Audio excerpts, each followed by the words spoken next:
accept that. Yeah. Hi, everyone, and welcome to another Trial Site News interview. I'm your host, Brandon, and today we'll be talking again with Dr. David Wiseman. Dr. Wiseman is a PhD bioscientist with a background in pharmacy, pharmacology, immunology, and experimental pathology. He was in the top echelon of research scientists at Johnson & Johnson, heading a preclinical and clinical R&D program, including pharmacovigilance and FDA submissions in the area of postsurgical adhesions. Since 1996, he has run his own medical product research and development consulting business. Dr. Wiseman has focused on COVID-19 since 2020. He has made over 28 submissions on COVID-19 vaccines to government bodies, including the FDA, CDC, and NIH. He is a contributor to Trial Site News and participated in Senator Ron Johnson's 2 expert panels in 2022.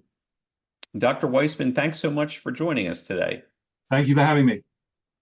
You've been involved in the DNA contamination story. Can you give us an update on this issue?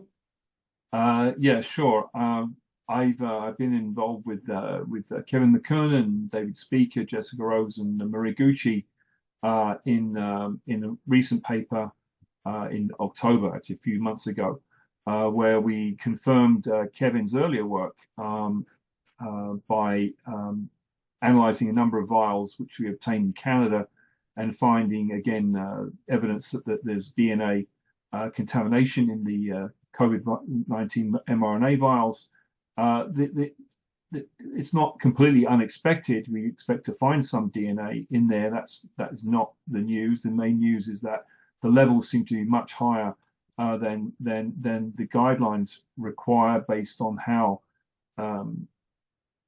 the DNA is measured. Number one, and number two, the type of DNA is a little different, especially in the Pfizer product. So those observations seem to be replicated by a number of other groups around the world, increasing number of groups. The big news is that now there's some preliminary evidence, and it's still preliminary, that Kevin McKernan has talked about in different meetings, where cancer cell lines, these are in test tube conditions, have been exposed to the vaccines, the Pfizer vaccine, the mRNA vaccine. And there's now preliminary evidence that there is, first of all, entry of the DNA fragments from the vaccine into the nucleus. There's evidence that it may replicate, it may integrate into the DNA, and not only does it replicate, but it also may mutate as well. So that is preliminary evidence. It's still, we're still much more work to do, but it ups the concern that which is the basic concern why anyone is concerned about DNA, that there could be oncogenesis, the stimulation, as it were, of the production or the acceleration of cancer some way. So this is again this increases the level of concern greatly.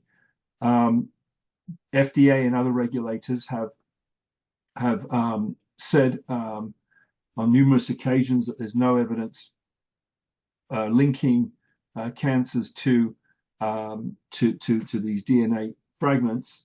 And I'm just going to share my screen here. Here we go. So the concern, which is expressed in all the guidelines, FDA, WHO guidelines, is that when you have DNA in a biologic product, a vaccine, the concern is that part of that DNA may get into the genes of the person who is receiving the vaccine, and the concern is that it could somehow or other stimulate cancers in some fashion or other. And so one of the sort of claims or criticisms made by FDA and other regulators is that there's no evidence for an increase in cancers. Well, that's absolutely not true. And here is a look at VAERS, which I did a few months ago now, looking at cancer reports in VAERS. Again, VAERS is not causal. We can't say just because it's in VAERS, it doesn't mean the vaccine did it. But nonetheless, if you look at the number of reports since 2021 for cancers for the RNA for the vaccines, COVID vaccines. It comes to about nearly 1,500 a year when you compare all other vaccines for all other years combined. Or per year, it only comes to 95 per year. So it's about 15 times more, the greater the number of reports. So that's certainly a signal that can't be ignored. That's just from my simple analysis. But if you don't like that, then you can look at this one, which is CDC's own data, and this is part of a data file from CDC that was released under a FOIA request a little bit more than a year ago. And here there are about 10, 11, 12 different cancer types listed on the left-hand side. And the two columns that are marked, the yellow marking is original to the file. What I've added is the green box and the red box. And in the red box, if the number is bigger than 2, and in the green box, if the number is bigger than 4, then that's called a signal. Again, the signal does not prove causation, but it says, your engine light is on, and you better check it out. So to say that there's no evidence is not accurate at all. And so there is definitely evidence that says, we need to check out that there's a potential linkage between the use of vaccines and cancers. And that's made all the more worrying by the fact that in this is part of the package insert for the Comirnaty that it had not been evaluated for the potential to cause cancer in the early stages, and they have reasons why they didn't do that. But so to say there's no evidence is because there was no evidence obtained of the kind that you would have tried to collect in a normal situation. So we'll come back to that in a moment. But that's the update on the vaccines and the potential for cancers. So there's a topic now known as Frankenstein proteins. You have some slides you'd like to discuss and share regarding Frankenstein proteins, if you could. So so I'm going to show you this. Actually, let me go here. I'll go here first. So we spoke a moment ago about cancers and the potential for the COVID vaccines having some role in cancers. There's another issue which is somewhat related, not necessarily through cancer directly, but it could have some bearing on cancers or other adverse events. And this was a paper. Well, this is a paper that we produced a few months ago, which is a comment on a paper by Mulroney from the University of Cambridge. And so you can look at our review of it and then understand what went on in the paper. But basically, what's happening, what the University of Cambridge found is that when people are given the mRNA vaccines, not only does a patient produce the spike protein, which is the intended output or the intended result from the use of the COVID-19 vaccines or the mRNA vaccines, but they produce other proteins that were unintended and unanticipated. And this comes about because of the way that the mRNA vaccines are produced. Basically, what happened was that they found evidence based on blood samples from patients and also some mice studies that this was going on. It's sort of complicated to explain, but the reason why it happens is because there's an inherent issue with the type of mRNA, the modified RNA, which is really the correct term. We're calling it mRNA, but it's really mod RNA, which is modified RNA. And the particular way, one of the ways that the RNA is modified is actually causes this error proneness, which causes these things called frame shift proteins, which I'll try and explain in a moment. But they found that there was evidence in mice and people that 25 to 30% of the people would produce these things And according to their words, the University of Cambridge's the principal investigators, these would produce off-target immune responses, which had a huge potential to be harmful. And what could happen is that you would get not only these things called frame shift products, the sort of off-target products, but also you would get chimeric proteins, which are sort of like the hybrids of the right protein and the wrong protein. You can get whole families of them. And so we term them, just to make a sort of a more easy terminology, we call them Frankenstein proteins, because they're sort of a cobbled together proteins that produce unexpected results. And just sort of to illustrate sort of a sort of an example, if you will, of what a frame shift looks like, you had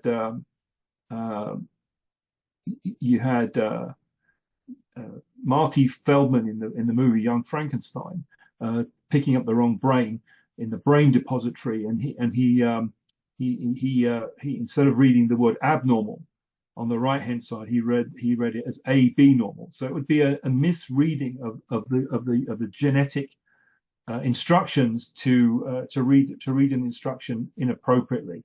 That's probably the easiest way to explain it.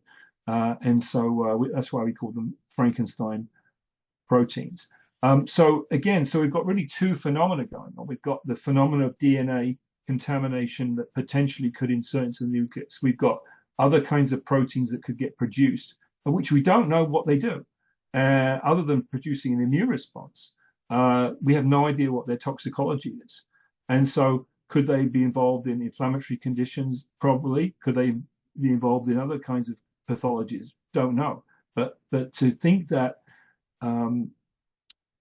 our bodies are being made into factories to produce proteins that are uncharacterized, that we don't know what they do, we don't know where they go, we don't know how toxic or non-toxic they are.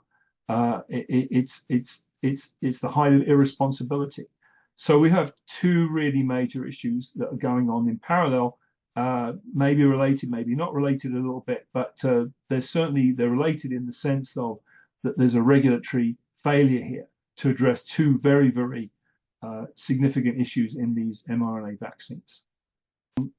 So to talk about the regulatory aspect, a number of questions have been asked to different regulatory agencies, and this is a response that was obtained by the Epoch Times, asking Health Canada about these frame shift proteins. And I'm not going to go through this whole slide, obviously, but this is a part of an email that was released in this sort of FOIA release from Canada, that the people in the Health Canada, which is the sort of FDA equivalent of FDA in Canada, were sort of drafting some kind of response or public announcement or something as to what they should do. How do they interpret these frame shift proteins? And if you see here that there's a paragraph that's sort of about 2/3 of the way down where there is a strike through, and so this is not my strike through. This is the strike through of the discussion that's going on. How to edit this. What they're going to say about these frame shift proteins. And so on this slide, I've just sort of I can't make it bigger because this is a text, a graphic picture. So if you look at the strike through there in the bottom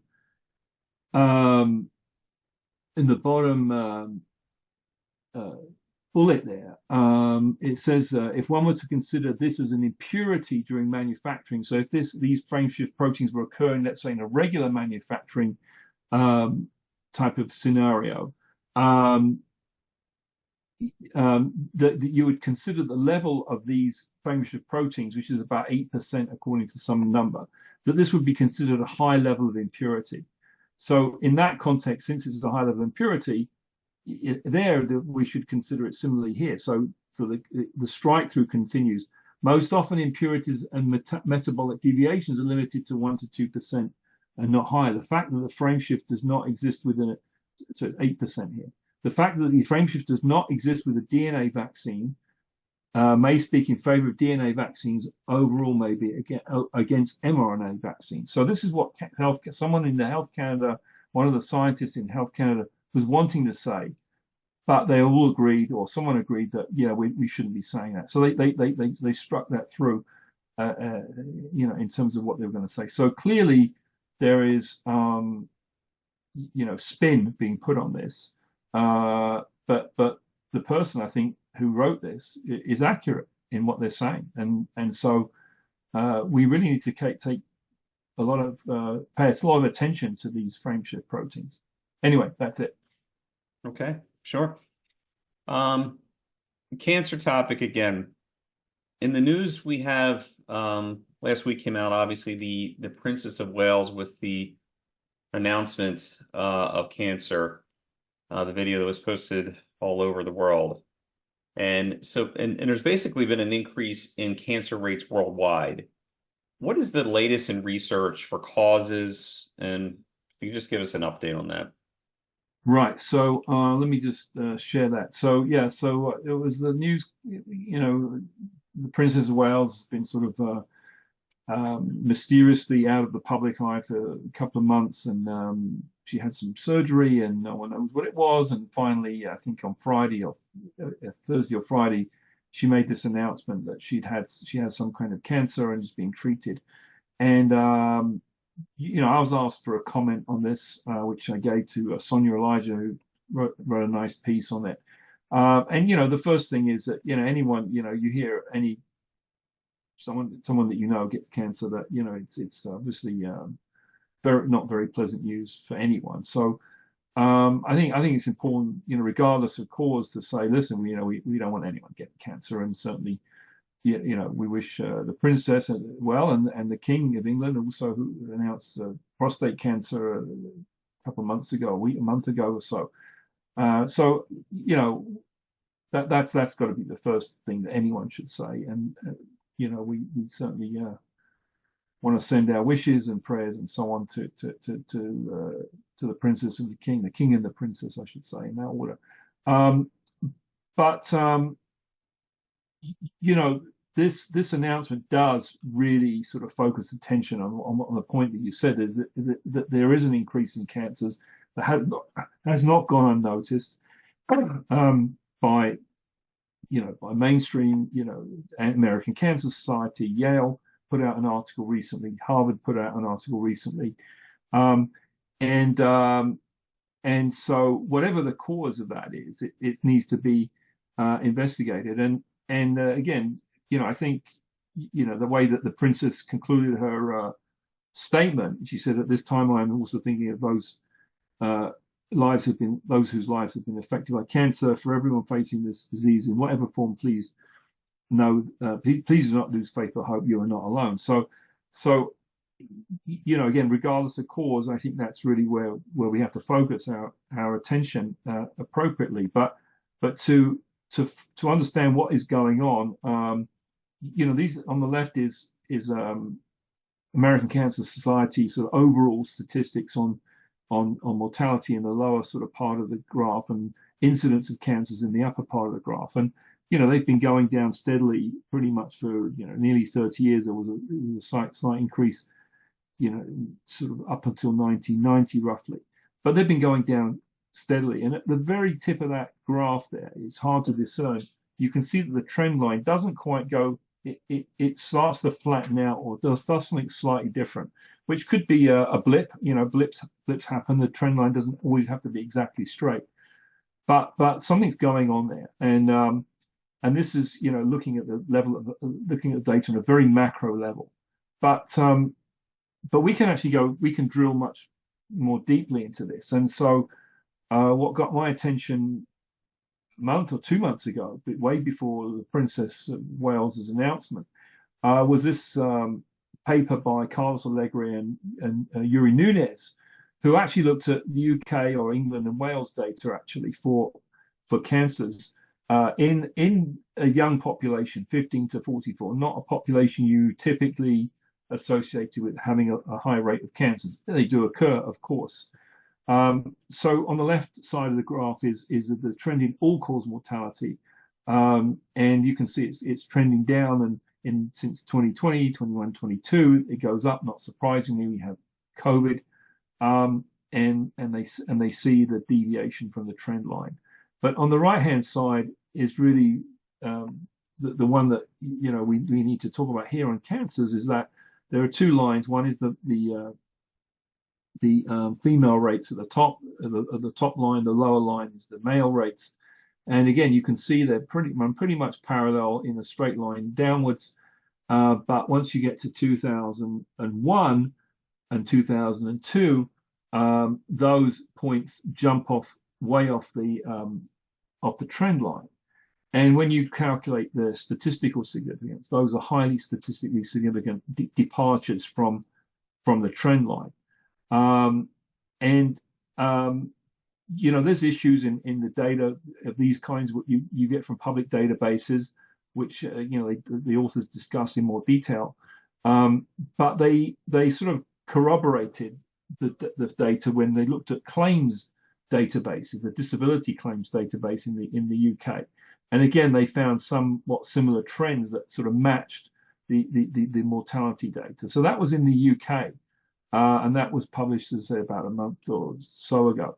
But then they followed up, and I was asked to participate in the paper, and so we put this out in a preprint about a week or 2 weeks ago, I think. And going on the CDC data, the same diagnosis, cancers, and same age range, 15 to 44. And again, you see that on the left, this is now cancer deaths due to cancers, the primary cause, underlying cause due to cancers. You can see the line going down, down, down.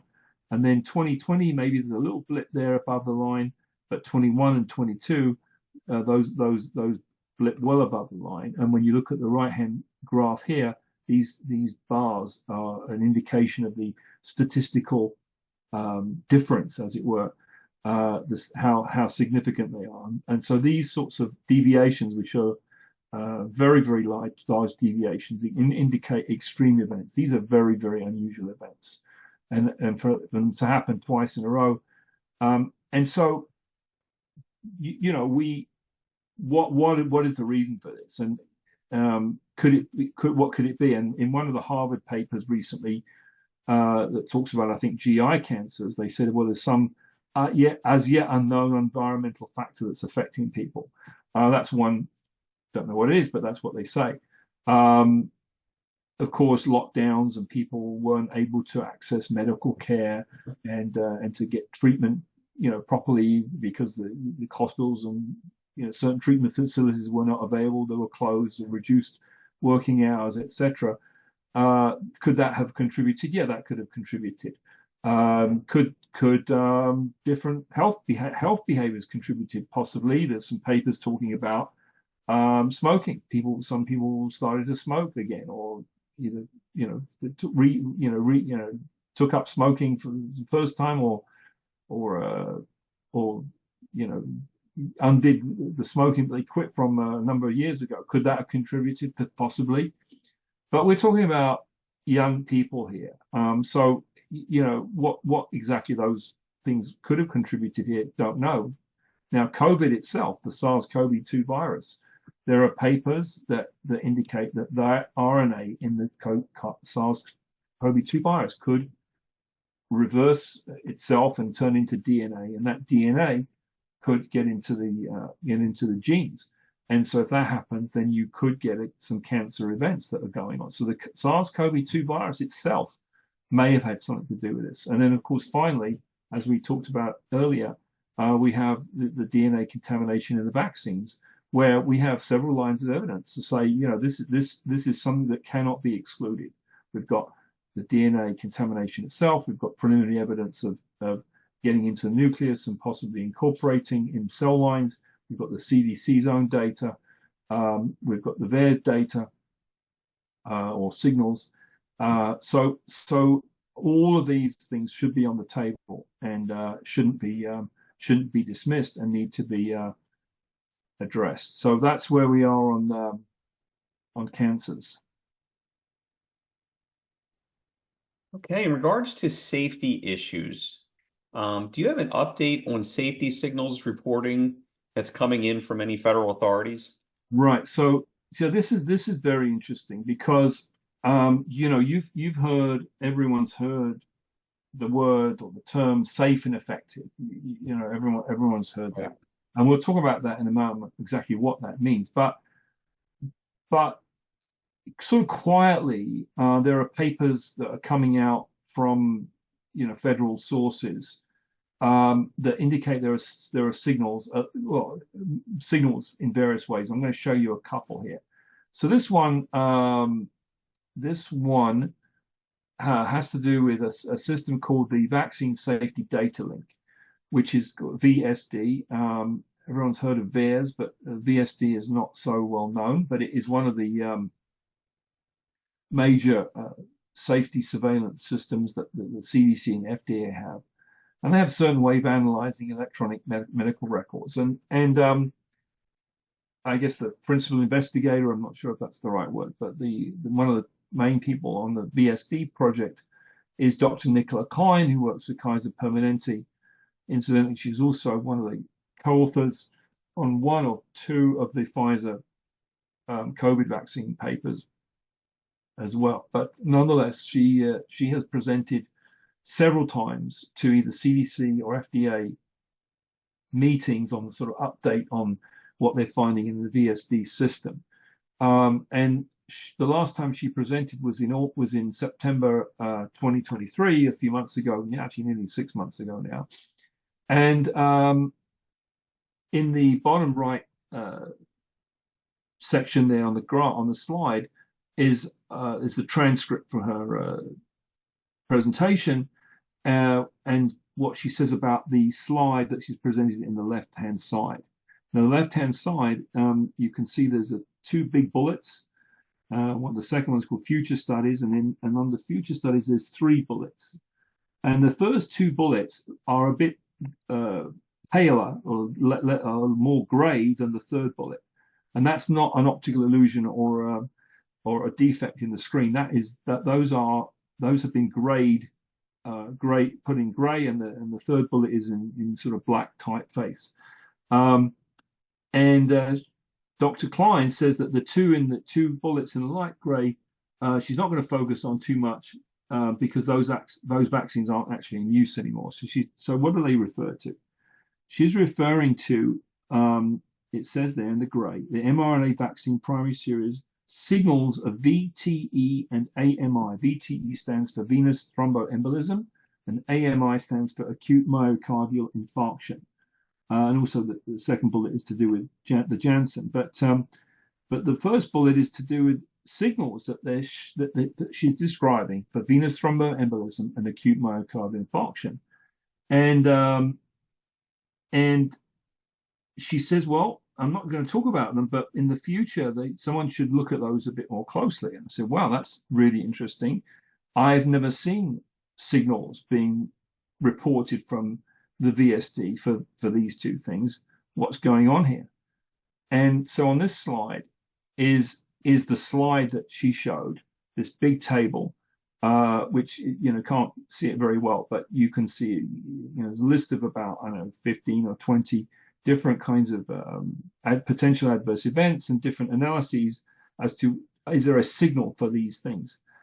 And so this slide or versions of this slide have been presented numerous times at different FDA or CDC meetings.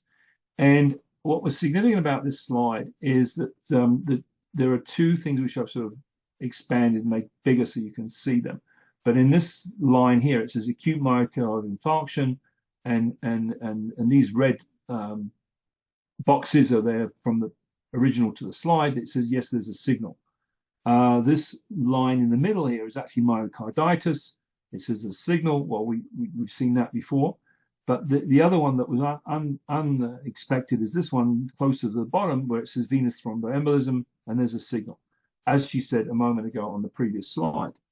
But what is really interesting about this slide is it says here, final analysis in very small letters, final analysis through May 2022. May 2022.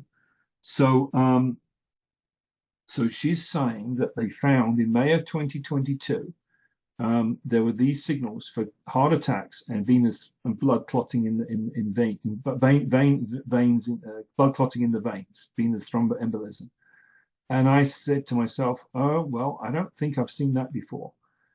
And so sure enough, I went back to the different meetings that took place as close as possible to May 2022. And the two that I found was one in April 2022, given by a presentation given by the same person. And it's the same, the format of the slide is the same, except now the two rows are for heart attack and blood clotting, venous blood clotting. When it says, is there a signal, yes or no? The answer is no, no, no, no, all the way across. So that was April, the month before the analysis that I just showed you a moment ago.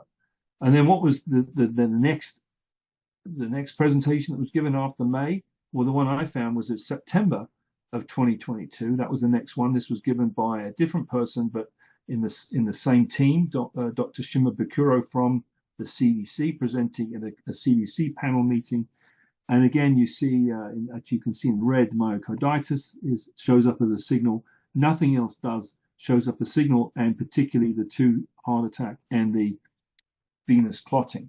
So why did it take until September, from May of 2022 to September 2023, roughly 18 months, just under 18 months, for them to report this signal? I don't know. This is outrageous. They had a signal and no one knew about it, and she's trying to dismiss it and putting the bullet in gray, and they should look at this in the future. No, you should have been looking at this way before.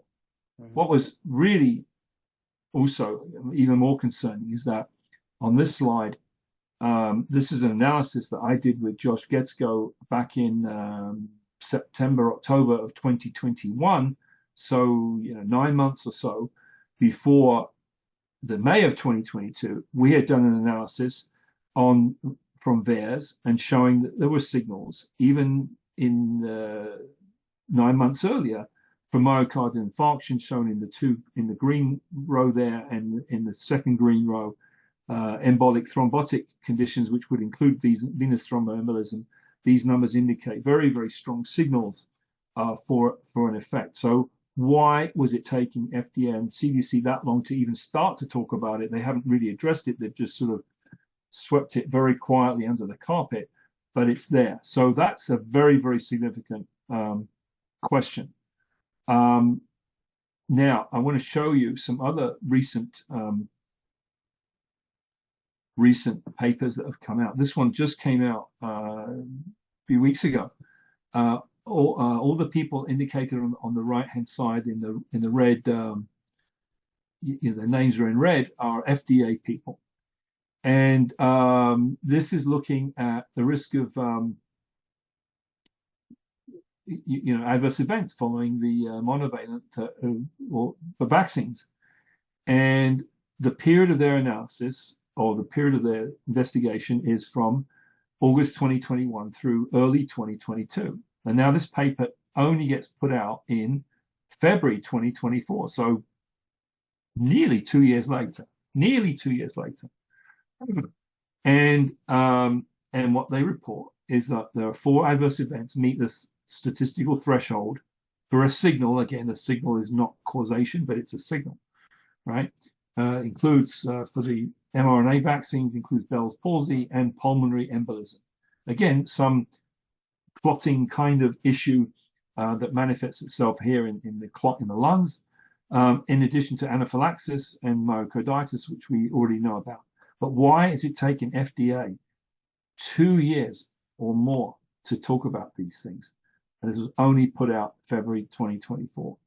This is another paper that came out October 23. This again, these are FDA people. So you see some of the same names on the previous slide: Richard Forshee, Stephen Anderson. This is looking at children.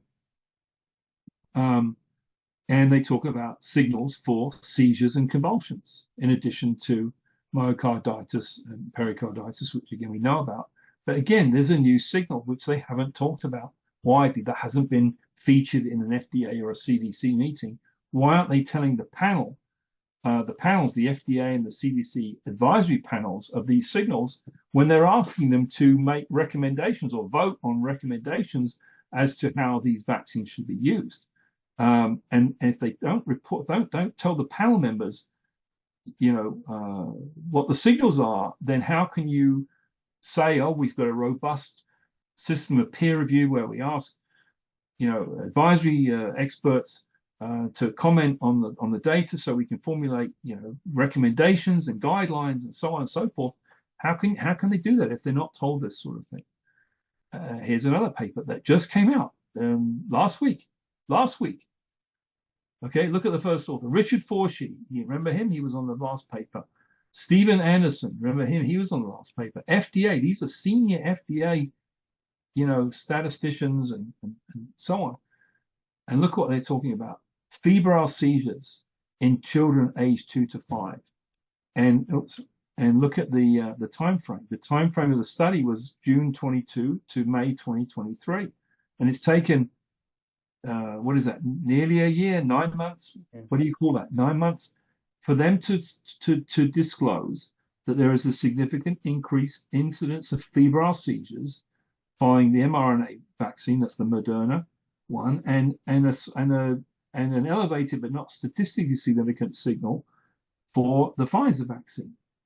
And this is what they do frequently. They will report these sorts of findings. And then say, well, but based on the current body of evidence, the safety and profile of the monovalent vaccines remains favorable. They'll write anything they want, and then they say, oh yes, but it's still favorable. It's unbelievable what's going on here. So that was also that was March, that was recently, and then a paper from Southampton, University of Southampton, with some very highly credentialed pediatricians are now saying, there's a low risk, since there's a low risk of severe illness in otherwise healthy children, that even small risks of vaccination must be taken into consideration. So they're saying that the risk-benefit ratio is not exactly the same as it was, according to even the FDA several years ago. I mean, I think the risk-benefit ratio wasn't there anyway, but even according to a lot of people now. So we're getting. These are some of the things from the federal sources. Now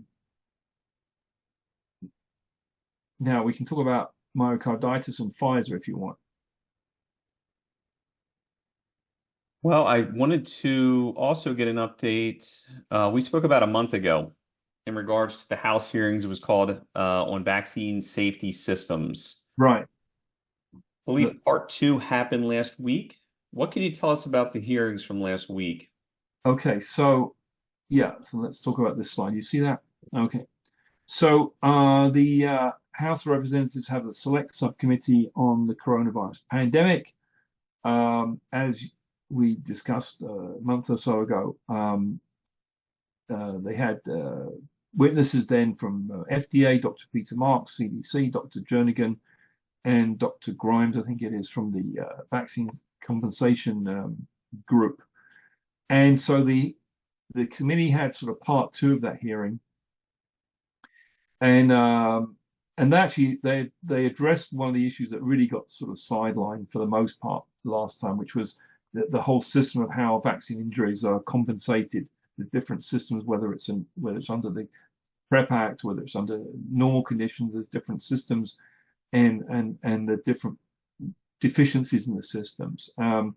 And I think what was very encouraging was that there seemed to be bipartisan support for an overhaul of those systems to make them more efficient and to follow up with all the cases and to revise the sorts of compensation structures that are in existence and so on and so forth. So I think that was very encouraging that the Democrats and Republicans at least seem to agree on that, and hopefully that will be a good outcome eventually from all this. But in terms of the sort of the more fundamental issues of of the safety, you can have great compensation systems, but the ideal that you don't want to have to use them if you've if you've been able to assure and do the right studies that the products that you're releasing, have a good safety profile. So there was some discussion of that, less so than last time. But one of the witnesses appearing was Dr. David Gortler, who is pharmacist, pharmacologist, was a former senior special advisor to the FDA commissioner on drug safety until a couple of years ago, 4 years ago, 3 or 4 years ago. And he was one of the witnesses, and he had some very interesting analogies to try and explain how different these vaccines are. But he was asked one particular question about the different regulatory standards that are used for the emergency use and the full approval pathways. And in fact, you can see on the screen here, this is the closed captions from the YouTube on the official website of the House there. And he mentions my name, which I appreciate the mention. But on these sorts of hearings, the witnesses, never get enough time to speak because, they've got to compress their answer into a very short period of time. So, no one gets a really good chance to explain things fully. So I'm sure that was the case for all the witnesses. But this fundamental question that he was asked was what are the are there different standards for a full approved product and an emergency use product? And the answer is yes, there are different standards. And this is something that really people must understand very, very closely. And so everyone's heard the term safe and effective. This product is safe and effective, safe and effective. You've heard that everywhere. The vaccines are safe and effective, and you've seen it at CDC and so on. Well, safe and effective is a very technical term. It has very technical meaning. And I'll explain in a moment what that is. But to contrast it with the standard that's actually in effect for the emergency use products, which is may be effective. So it's not for the EUA products, which is what we've been working with for 3 years or whatever it's been, until fairly recently for the most part, is that the standard that's been applied is may be effective. So while we've been told that the products are safe and effective, or the FDA has determined them to be safe and effective, that's not true. All they have done is determine them that they may be effective. And so on this slide, I'm not going to go through all the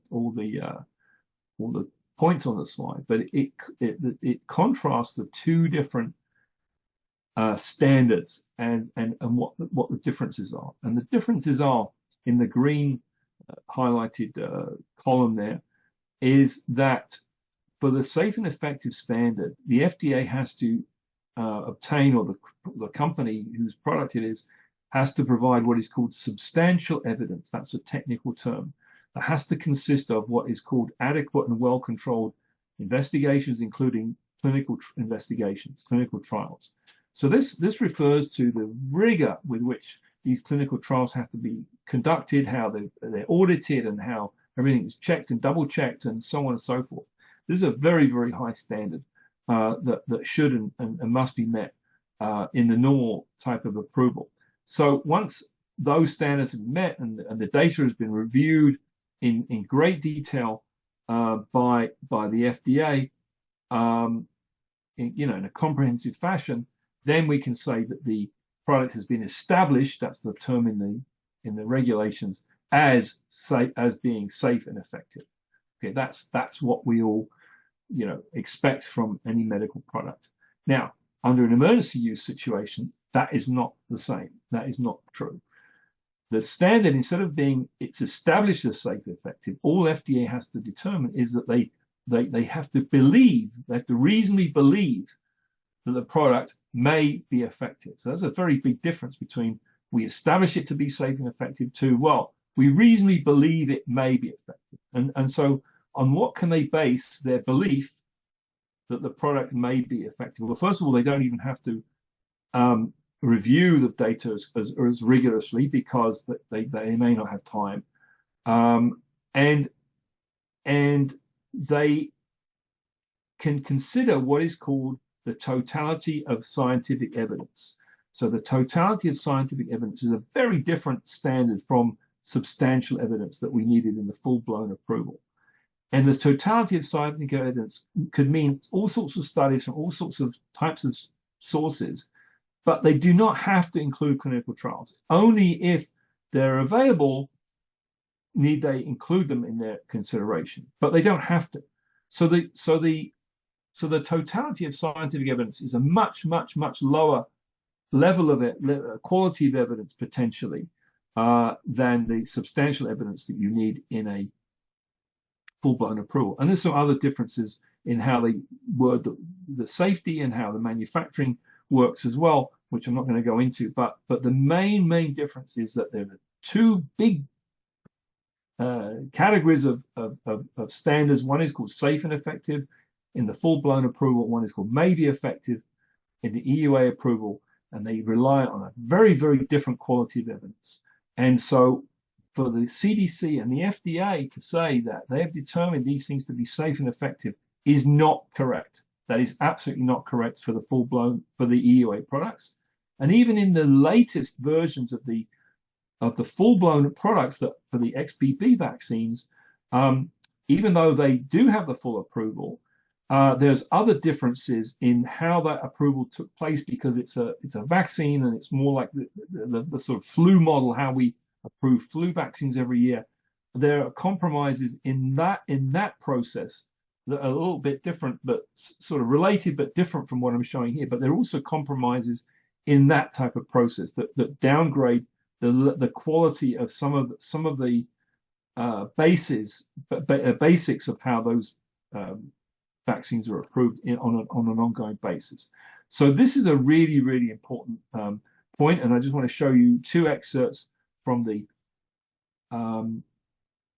package inserts for the Comirnaty on the top and for the Spikevax on the bottom.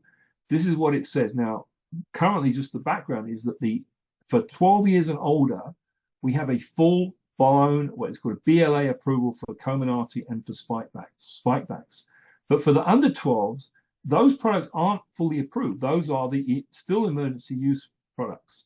So look what the official documentation says in the green highlight there. In the second paragraph, it says the safety and effectiveness, meaning it's safe and effective, of Comirnaty in individuals younger than 12 have not been established. They have not established Comirnaty to be safe and effective in people under 12 years old. Okay. Now, it is available, a version of Comirnaty, it's not called that, but a version of Comirnaty is available under EUA for children under 12, okay? But according to this, the safety and effectiveness has not been established in those children. So it's showing you right there in their own words that an EUA standard is not the standard of safe and effective. The Moderna package insert basically says the same thing, worded slightly differently, but it's the same thing. So here you have it in black and white and green in my highlight, that the EUA standard is not safe and effective. So for someone to say these have been proven to be safe and effective, even now, even for the children's vaccines, is incorrect. And the sooner we understand that, the better. This slide you're sharing right now, if I may ask, is this this paper actually handed to individuals who receive the vaccine? This is from the package insert. So yeah, anyone who's ever got a prescription filled in the pharmacy, you'll get that little piece of paper that's folded up into exactly 100 different tiny writing and folded multiple times, and you open it out, you can wallpaper your house with it. Right.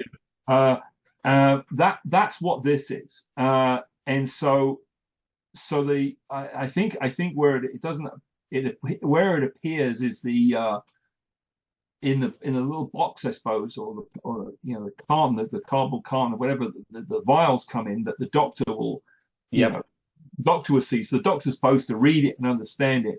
How much they do or not, we don't know. But the person who immediately, any anytime a doctor or a medical person, medical doctor, nurse, pharmacist, whoever is going to give any drug, they have to read the package insert to know how the package insert is there to tell them how, what's the dose and who you should give it to, who you shouldn't give it to, and when you should give it, when you shouldn't give it. I mean, those are really, really important pieces of information that they need to have for their own, the safe use of the product, number one. And number two, there's information there that needs to be shared with the patient, as to what the product does and what the product doesn't do. And so whether the patient actually gets seen this, it's not like the patient fills the prescription and takes it home with them and gives it, it's not like a tablets that you might take, antibiotics or whatever you're going to painkillers, whatever you might take, where the person takes it home and potentially can read that. The patient never probably, although they could, but they're unlikely to see this. And certainly if they've been told, repeatedly in messaging that they're safe and effective for everyone. Right. You've never seen CDC say, well, they've only determined it to be safe and effective in these conditions, but they haven't shown it to be safe and effective in these and these age groups.